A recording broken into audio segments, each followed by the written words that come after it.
welcome back to Exploring Shasta County History. This is Jeremy Tuggle. Today in Colma, California, chasing Shasta County history, that we find the headstone and grave of James Scobie. In relation to Shasta County, he is one that the town of Scobieville is named for.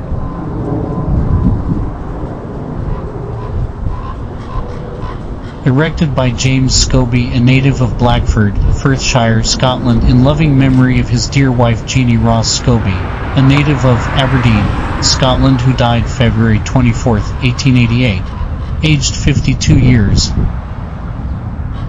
James Scobie died February 23, 1902, aged 66 years.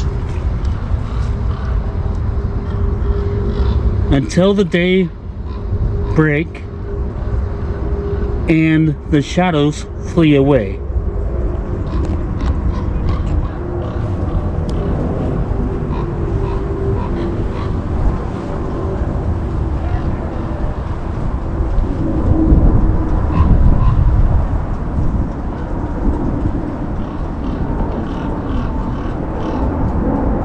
Records indicate that Scobieville was practically a townsite on wheels. It was located on the line of the railroad from Reading to Dunsmuir, which relocated along the rail line between the years 1882 and 1887. It was named for Colonel James Ross Scobie, a native of Scotland, who was superintendent of the masonry construction for the Southern Pacific Railroad. Scobieville was a lively camp in Shasta County, which was always on the move. As mentioned earlier, in November of 1883, we glean the following information about the town. The carpenters are busy building dwellings and stables, and Mr. John Hume has been appointed the town marshal. Scobieville featured a hostelry called the Hotel de Sartori, which was situated halfway between the Third Crossing and the Sacramento Bridge. This town lacked a United States post office to send and receive mail, and it used the Smithson United States Post Office for that purpose. Once the construction on the railroad was completed, it became the demise of that town, which immediately caused the town site to vanish as the crews and people relocated to other areas with the railroad.